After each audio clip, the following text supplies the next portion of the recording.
Hi, I'm Gloria Lara, Executive Director of the Lakeshore Ethnic Diversity Alliance, otherwise known as LEDA, and I'd like to welcome you to our conversation with allies and visionaries.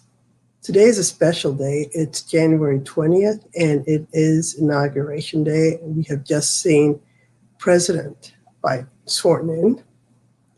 And excuse me for getting a little bit emotional because I always do.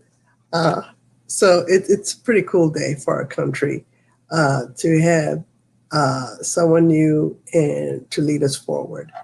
So today, I actually have the honor of bringing on Two Eagles Marcus. Two Eagles is a Native American, and he is a Tiwa's Puebloan Indigenous Native American from the Pueblo of Taos in New Mexico. But first, Two Eagles, I understand that you were born in Michigan.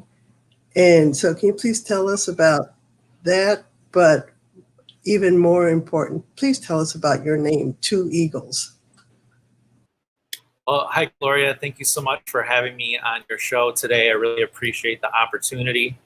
We are today is just an amazing day. And I don't know how much we're going to be able to compete with the inauguration because of the historic nature of it. But my name is Two Eagles Marcus. I'm a Tiwa Puebloan from the Pueblo of Taos.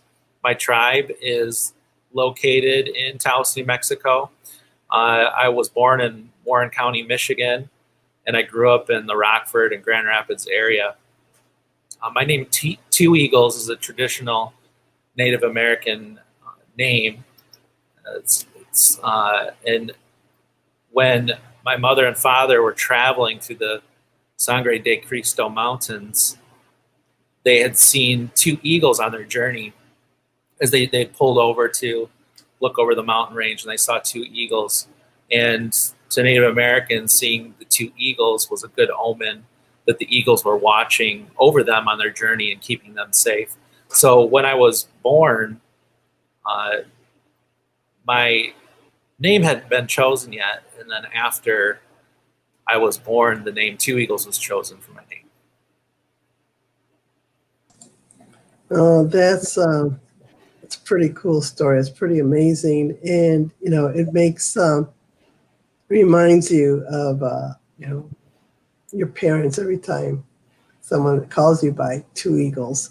So you wanted to mention something. So I noticed you're wearing a necklace of turquoise, which I know is quite prevalent in New Mexico in the Southwest.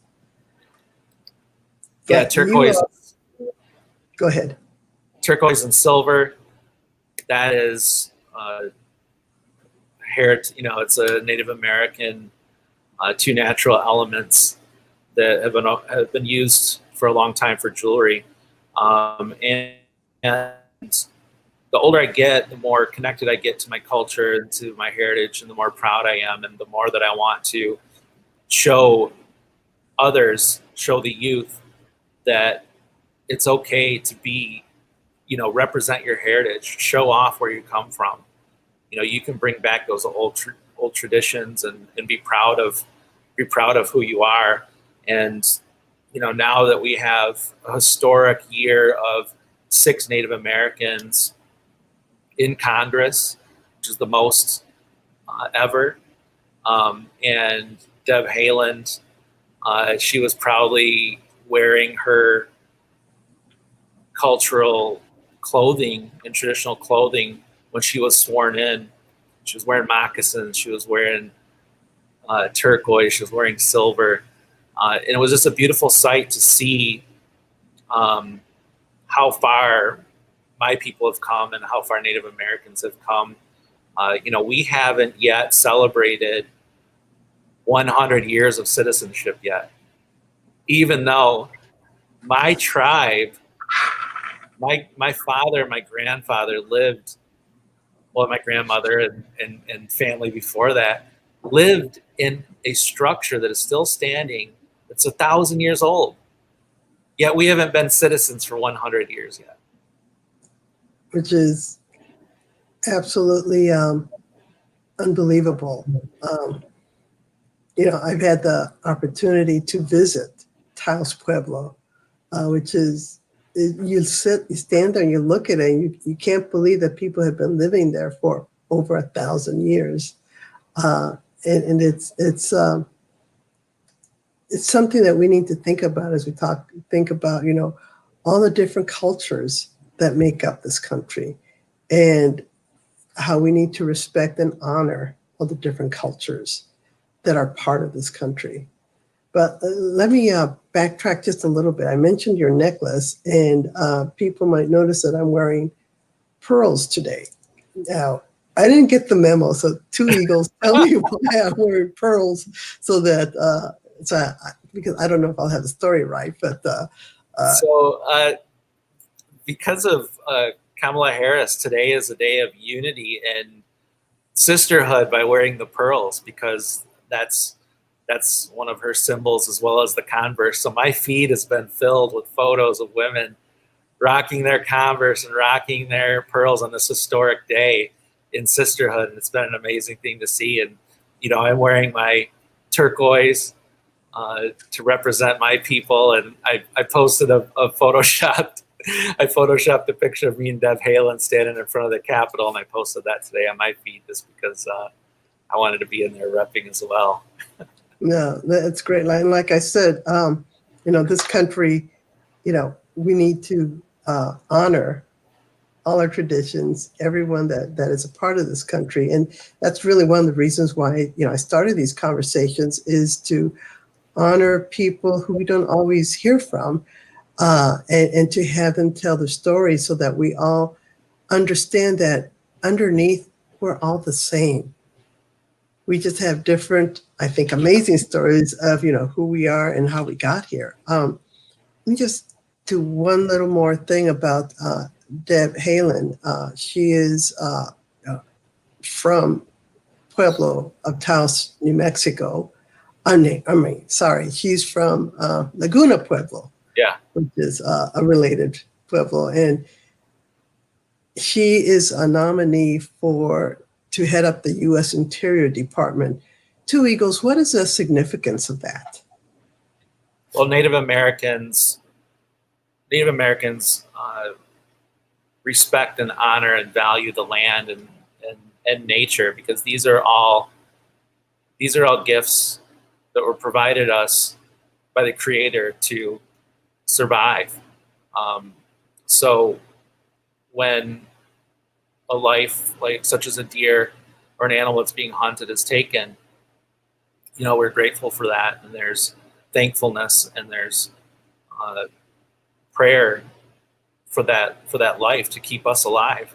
And the water is our lifeblood, and that's every living thing on earth has to have water, and everything is just something to be grateful for. So when the land has been desecrated and is continuously being desecrated as it is, Native Americans, if you notice, and especially Native American women, the water protectors, as you've seen at Standing Rock, and as you've seen fighting the XL pipeline, which is going to be shut down, and also now Line 3 is another challenge that's happening, and I would like to see that stopped as well, because they are in violation of treaties in Minnesota regarding that. But maybe we'll see some movement with that from once Deb is installed as the department secretary. Great, thank you. And I like how you remind us that women are the water keepers, because we need water for life, and women bring forth life. So that is, I think that women in general are responsible for a lot of activism and a lot of change, and that they lead a lot of initiatives. And just like with the Native American women, they're out there in traditional clothing, standing up to men, big men with flak jackets and guns, and every device possible of hurting you, and they're standing there in front of them, and it's just incredible to see them lead that and to see them stand up for that. Now, I do want to point out one of the things with the Pueblos. Deb is from the Laguna Pueblo, which is about an hour-and-a-half drive from the Taos Pueblo, and there are 19 Pueblo tribes in New Mexico.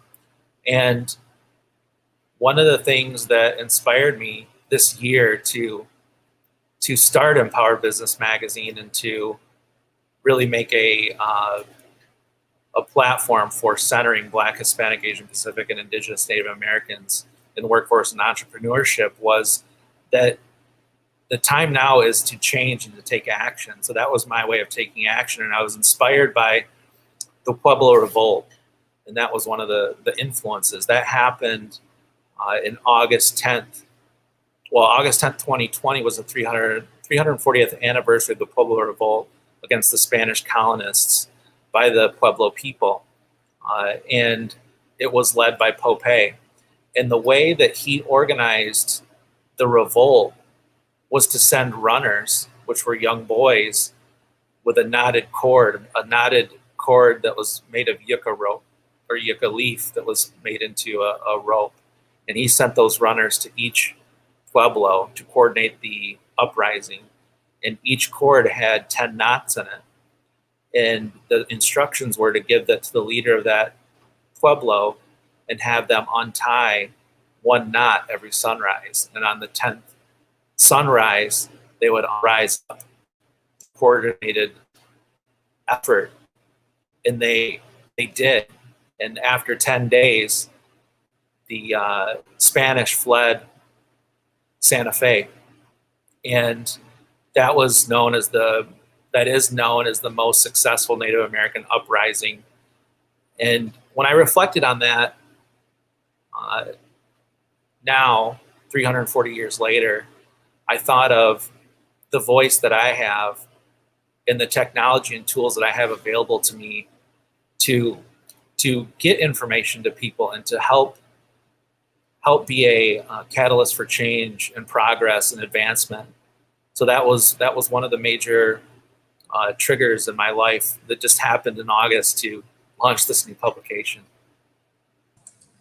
Oh, that's, well, first of all, we don't get taught in our schools about, for example, the Pueblo Revolt. It's something that I had to learn, many, many years later. And I grew up in California in Los Angeles, and, you get taught about the missions and how the Spaniards established the missions and civilized the Indians.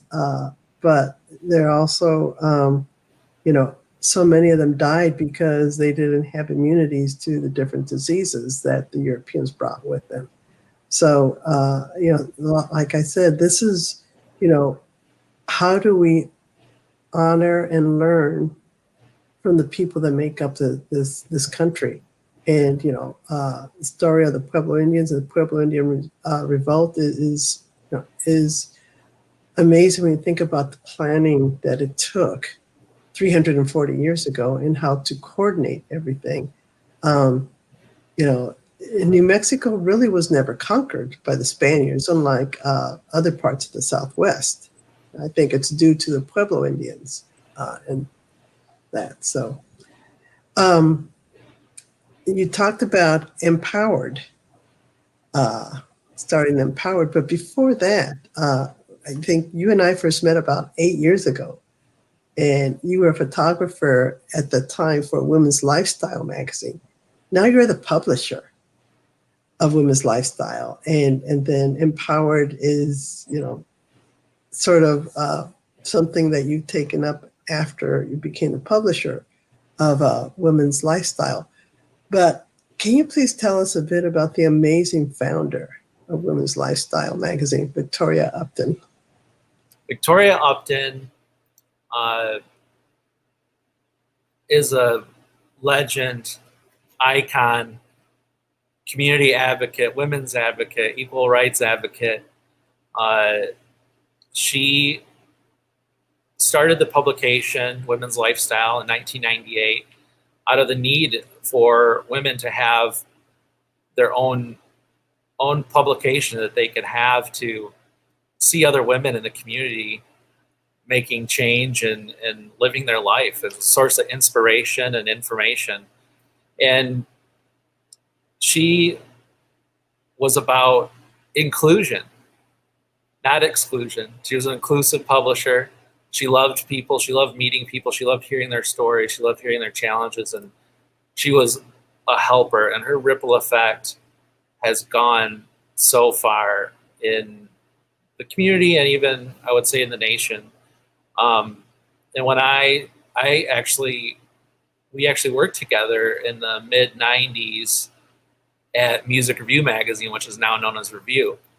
And we were like best friends back then. And that's how we became so close. And I left the city for a while and I came back many years later and she had Women's Lifestyle. And I brought my photography skills to the table so I could just start using my photography talents for the magazine. And then I came on board as a regular team member. And then as it,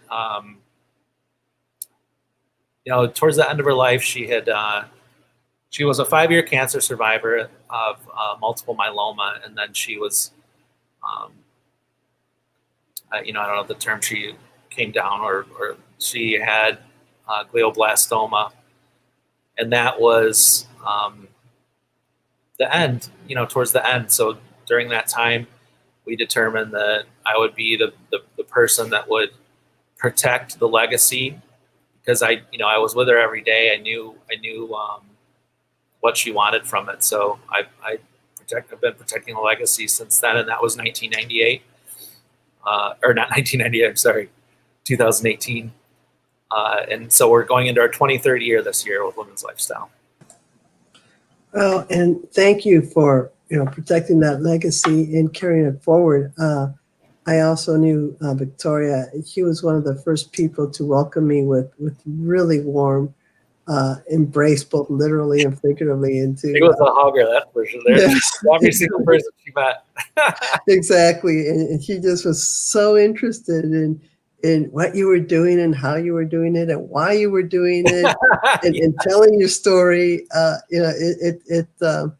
She gave so many women the confidence to stand up and to tell their stories and to move forward. And so many of our allies and visionaries, we are part of her legacy, her living legacy. So I need to make an inventory of all the amazing women that we've had in the pages of Women's Lifestyle because it is the who's who, and it's the who's who, but it's people that aren't the who's who. It's people that are just doing something amazing, and they're not people about town, but we find those stories and we put them out there so other people can learn more about what women are doing in this community. And that's what I want to do with Empowered Business as well, but centering Black, right. Hispanic, Pacific, and Indigenous Native Americans in business and entrepreneurship.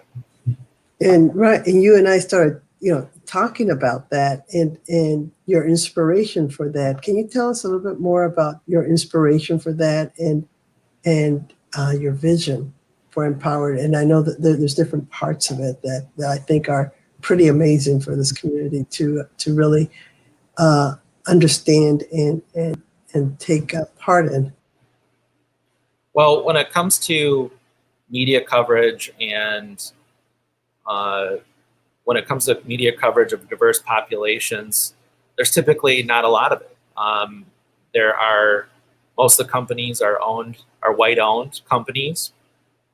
The companies, the leadership is white, the writers are white. So everything that has to do with the writing about diverse populations in business or even in everyday life is from a white perspective. So you don't get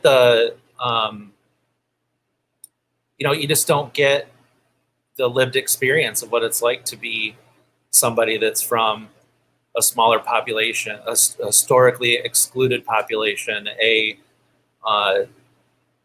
there's a lot of other terms that are used, and I don't like to use a lot of them because it really boils down to being excluded from it. It's not about being like something else happening. It's about being excluded from the conversations. It's about being excluded from participating. So my vision is to change that by centering Black, Hispanic, Asian Pacific, and Indigenous Native American populations, and have a magazine where people can pick it up and learn about people in their community that look like them.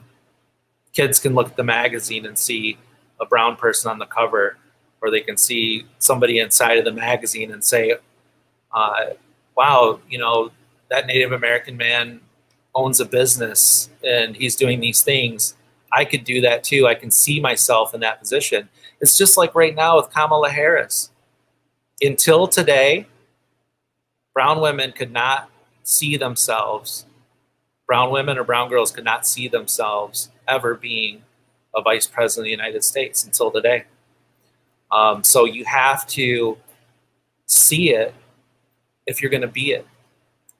And it's up to us to take initiative and help advance the process, help advance, you know, it takes people to think about it and take action. And I thought about it and I took action. And, you know, you had the platform and you knew how to move that forward. Yeah. Which is pretty, you know, inspirational and scary too, you know, starting something like that. Oh, yeah. During the coronavirus, starting another magazine in a pandemic. Yeah. And then you're wondering, is there a market for this? Exactly, so. That too, because again, you know, we're dealing with the, I'm going to call it the niche audience, but, you know, we're part of society. We're part of the economy. We generate billions and trillions of dollars for the economy. And not only that, but the future of the United States and the region of Kent County, the economy relies on the advancement of brown people in leadership and businesses, as well as creating businesses. There was an article, because when brown people create businesses, they hire brown people, and brown people aren't being hired by white people at the rates that they need to be. And that's fact, that's statistics. I'm not making this up. There was an article published in 2016 by the Minority Business Development Council or Minority Enterprise Development Council. And they had an article that said the future of the United States economy depends on the development of minority-owned businesses. Because the white people that have the businesses now are phasing out. They're getting old and they're phasing out the economy. And the diverse populations are growing and they don't have jobs. They don't have people to give them jobs. And so if they don't have jobs, they don't have money to spend on anything. So we're in a desperate time. And even the report from Kent County or Grand Rapids, which is the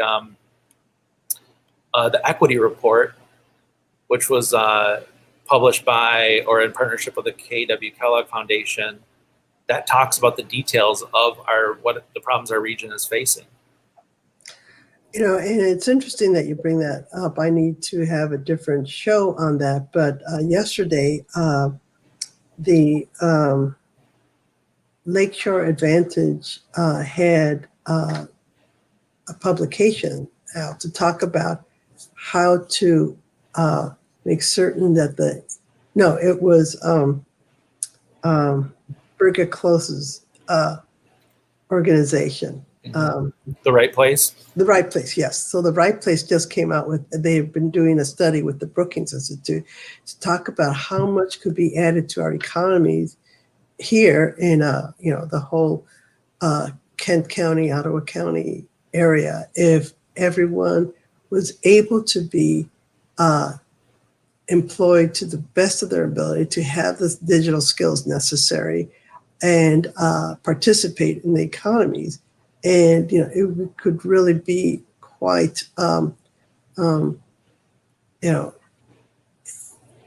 we would really buck the trend of other areas, and we could actually be one of the best counties in the country by having everyone be equitably involved in the economy. And there's ways that they are really trying to focus on that. So stay tuned, because it's a long-term process, but it's as long as we're consistent and focused on it, we will get there.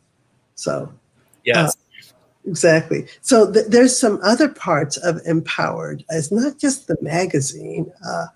You have something else that's a part of it that I'm certain you want people to hear about, is talking about jobs. Yes, for sure. So we have also launched Empowered Talent, which is a diverse talent job board.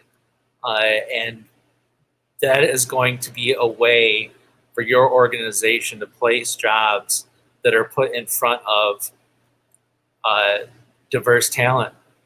Because one of the biggest things that I hear when organizations when they complain or they make excuses on why they can't get diverse hires, or they're not getting diverse hires, one of those excuses is that they put it wherever they put it.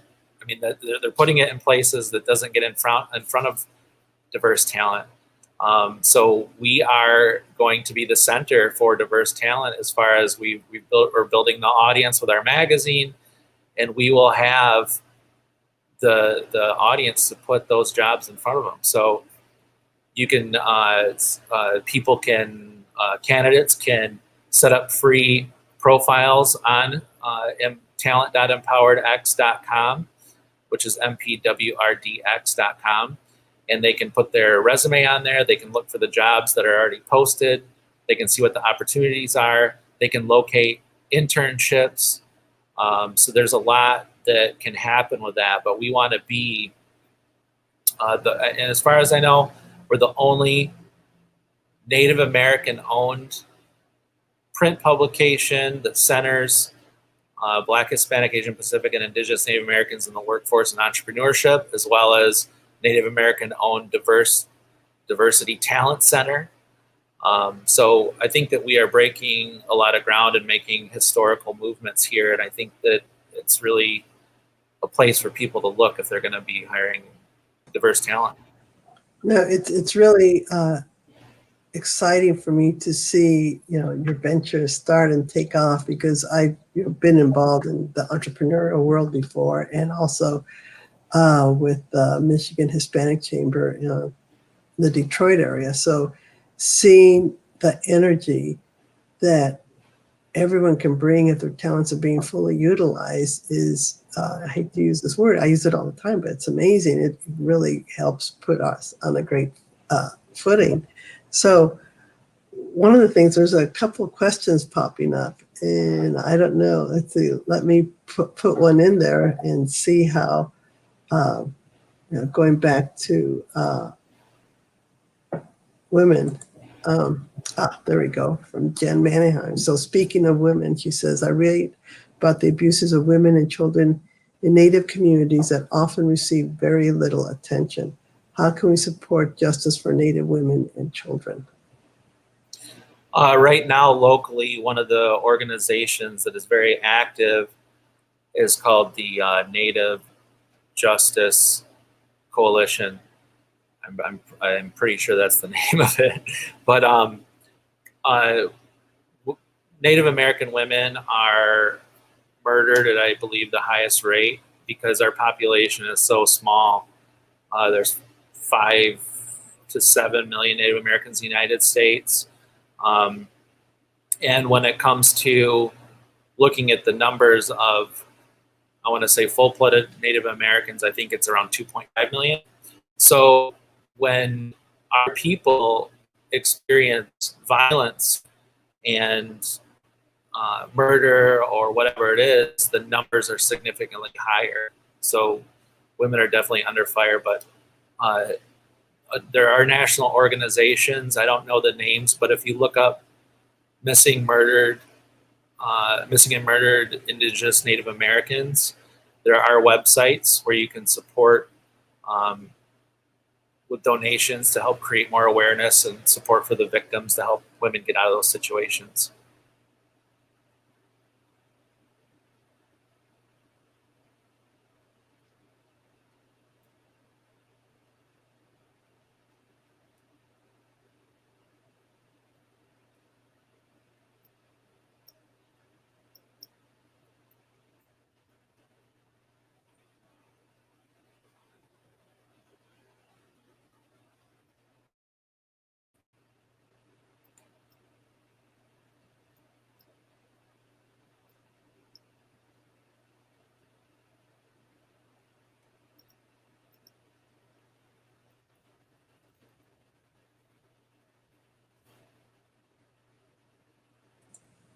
You had, I didn't put myself on the stream. I don't know if you could hear me or not. So, because I got so involved in what I was doing, talking to you. But I wanted to switch it up a little bit. You had an event last night, which I thought was pretty amazing. And in spite of some technical issues. Hey, don't mention those. But the thing is, and that's always our nightmare. You're going on live, you're going on stream, and you hope everything works, fine. Just like, when we had our summit last July with 700 people, and we had people coming in from, across the country, and our keynote speakers and our breakout rooms. So you're always crossing your fingers to hope everything goes well. But so I saw it last night. It was really quite well done.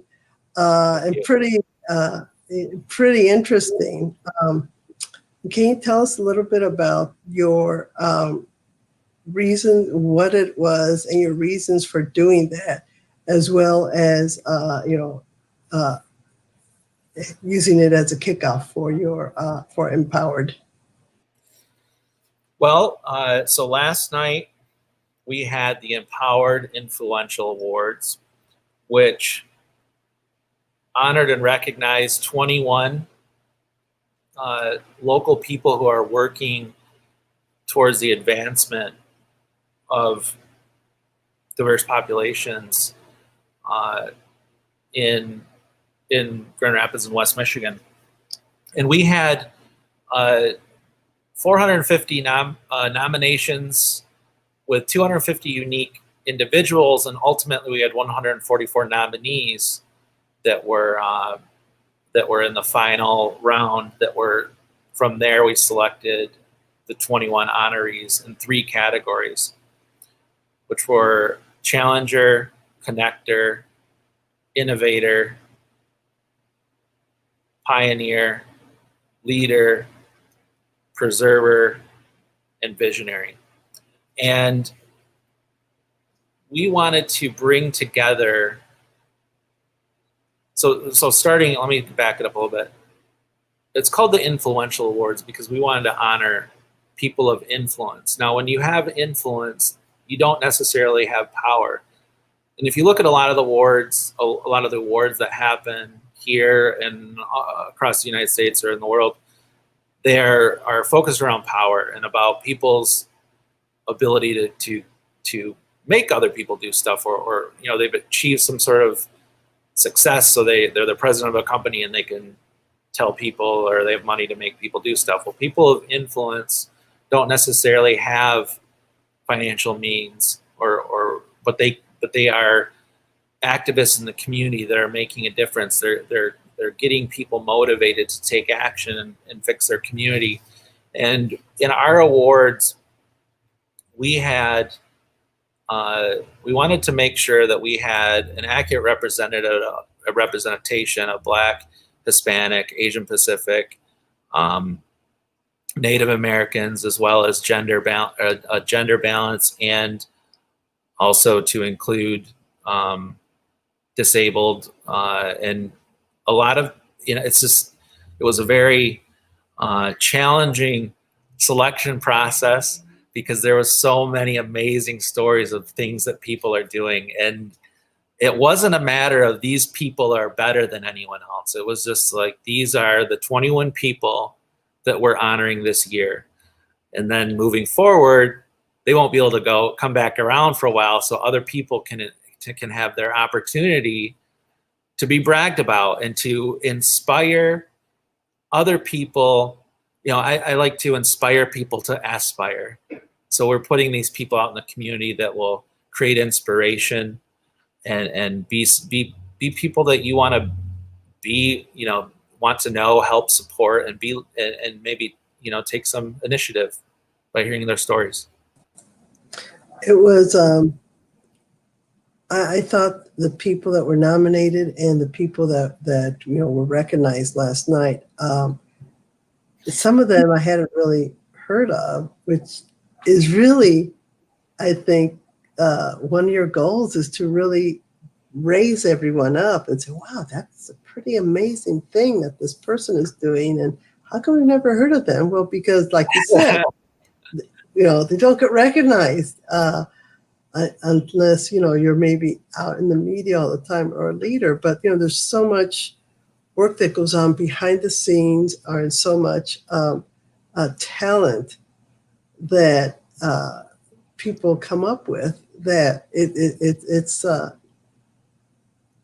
what really impressed me was the diversity and the experience and the talent and the commitment that all these people had towards making this whole area more equitable and allowing more people to have access to some of the to have access to work, to the rewards, to really being able to lift themselves up or to help lift other people up.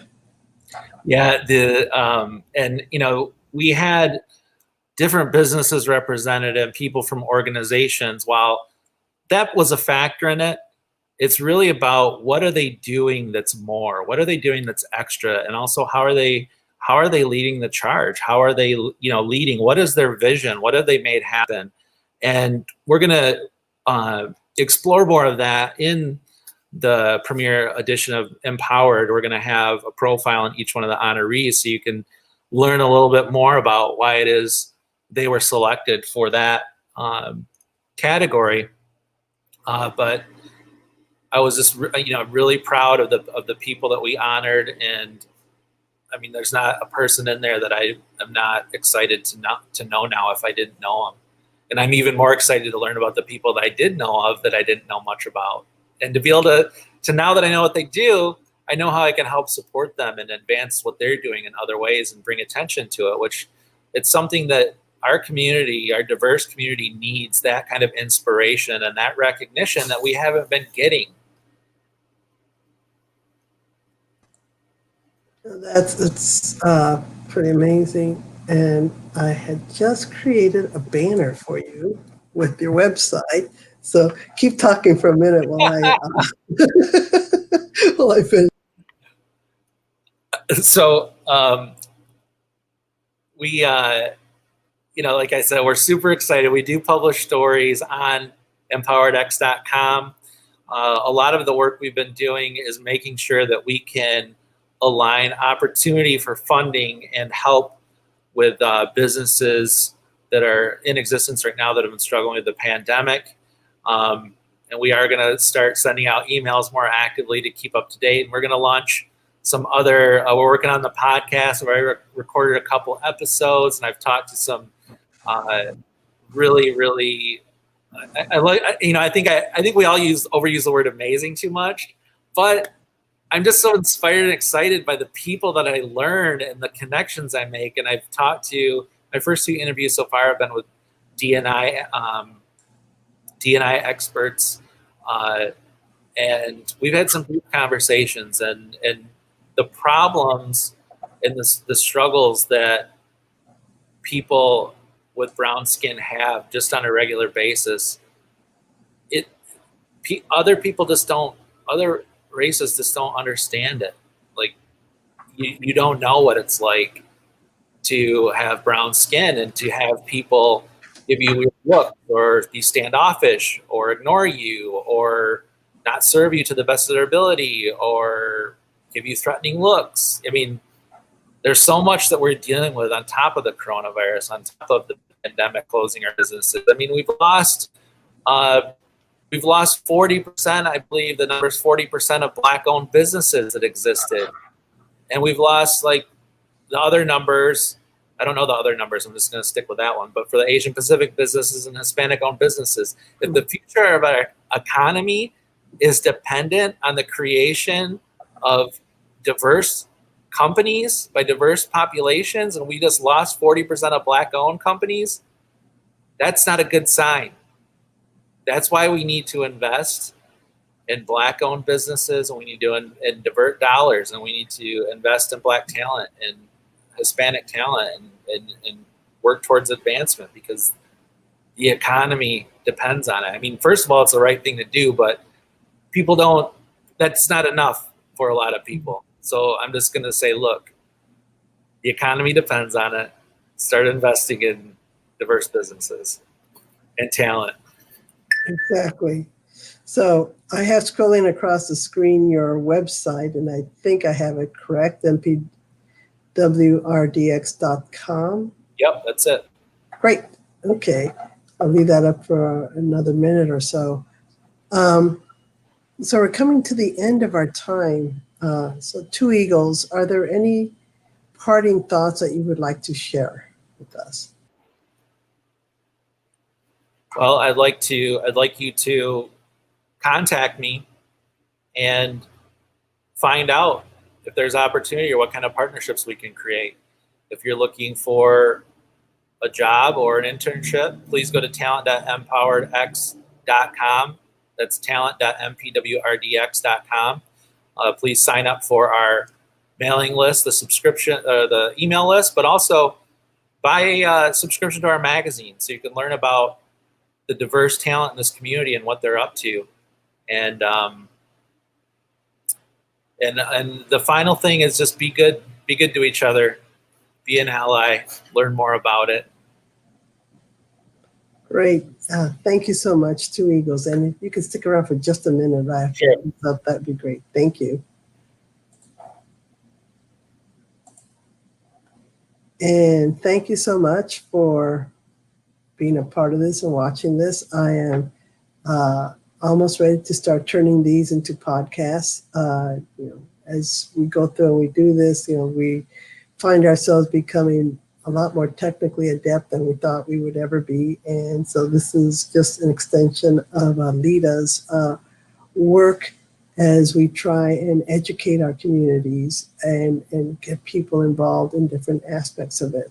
So thank you so much. And I look forward to seeing you in the first Wednesday in February. We will have another very interesting guest. And again, you can also see watch all our previous conversations on our YouTube channel as well as our Facebook channel. So thank you so much for your time and your attention. Bye.